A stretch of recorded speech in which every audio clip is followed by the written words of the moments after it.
Benvenuti a questa degustazione del territorio, una degustazione resa possibile grazie all'iniziativa di Confagricoltura, attraverso la quale parecchi produttori si sono resi disponibili a recapitare per chi lo desidera i propri prodotti. Io mi sono rivolto all'azienda Jol di San Polo di Piave e mi sono fatto recapitare questo spumante, Jol 1427. Questo è il numero che sta a indicare la data prima attraverso il quale noi possiamo capire da quanto tempo producono uva da vino, ma anche perché sono state prodotte 1427 bottiglie.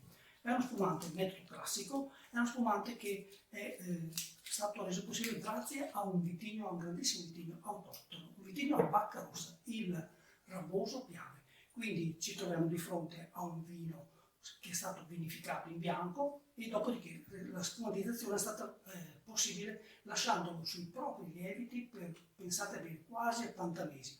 Siamo quindi da questo millesimato 2011, siamo arrivati alla sboccatura in fine anno del 2018.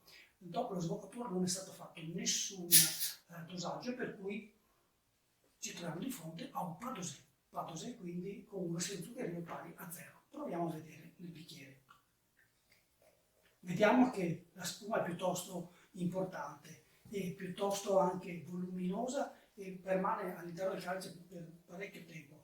Il perlage è molto significativo, molto intenso e con una pezzatura molto sottile. E al naso? Al naso possiamo dire che questo è un vino che già parla di quello che è la caratteristica del Raboso, quindi di freschezza.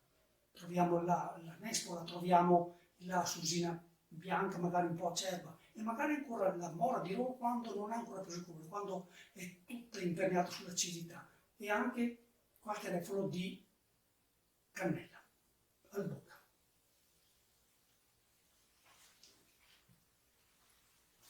Anche qui è decisamente fresco, molto fresco.